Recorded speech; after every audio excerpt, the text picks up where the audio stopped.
bese mhlawumbe ngiqale akhalise i-department yakwa-education nesehlo esithe sehlakala.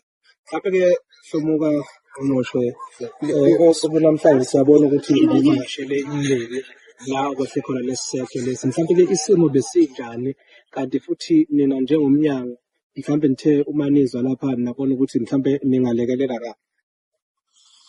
Sibingelele kakhulu abalaleli. Namhlanje sila eZolang District.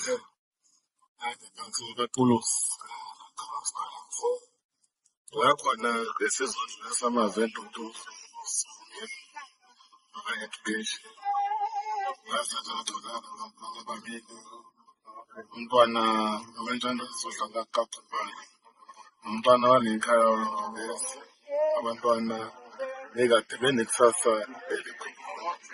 Abalimele engozini ebhasini ngadelayisha abantwana abafunda ey'kolweni ezimbili ezihlukahlukene.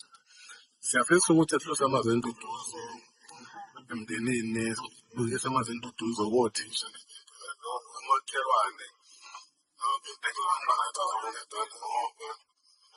mhlawumbe abantwana bakithi kusasa bezoba ondunankulu, bezoba odokotela, bezoba othisha, bezoba abaholi bomphakathi.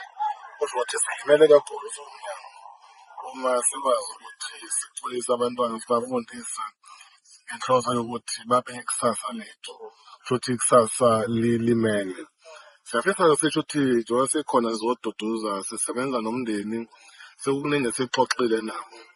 Ngeke sikusho ukuthi sizosizana kanjani, sebechazile ukuthi inkonzo yabantwana izobe kuphi nini, okwethu ukuthi sibambisane nabaholi sizokwazi ukuthi abantwana bamkleme. Sibonge nothisha mkhulu nama-governing board ukuthi babambisane nathi, babambisane nama-families. Mhlawumbe Nonankulu, siyazi ukuthi lokho kwenzakale ikakhulukazi-ke emgwaqeni okuthinta-ke ulena transport. Mhlawumbe nina ikakhulukazi emnyangweni ninawoni ama-whistleblowers, because we've seen kwezinye zey'ndawo umthamo wamabhasi ugcina mhlawumbe-ke njengoba uchaza ukuthi iy'ngane beziwu-8 nje, kodwa ngithola ukuthi ibhasi is certified to carry about 65 learners. Nina uhlelo lama-whistleblowers ukuthi abazali bekwazi ukuthi-ke beye-reporte into kanjalo, ngoba nginesiqinisekiso ukuthi ukufa sikuthandi, kodwa-ke zikhona ezinye zey'kole futhi-ke ey'bhekene nale ngwadla yamabhasi agcwala ngokweqile. Umnyango aka-transport umnyango owona osimenenjela isikole transport.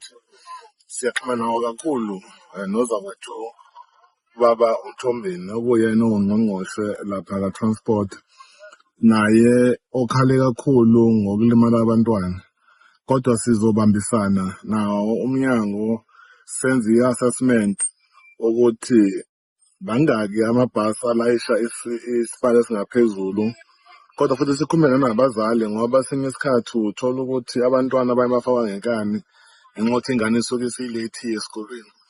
Kodwa baleke kakhulu njengamanje ukuthi sizwelane nemindeni ehanjelwe imiphefumulo yabo, zwelane nezikolo, zwelane nomnyango wa-education okuwona olimele kakhulu.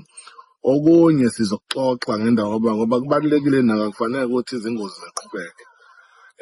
Wona la esiqale khona umgwaqo, sobona ukuthi umgwaqo nje uyahambeka, awunankinga, awunama-potholes. Kusho ukuthi kube khona okwenzekile, okumsebenzi wamaphoyisa-ke nomnyango ukuthi wenze i-assessment ukuthi kwenzakaleni.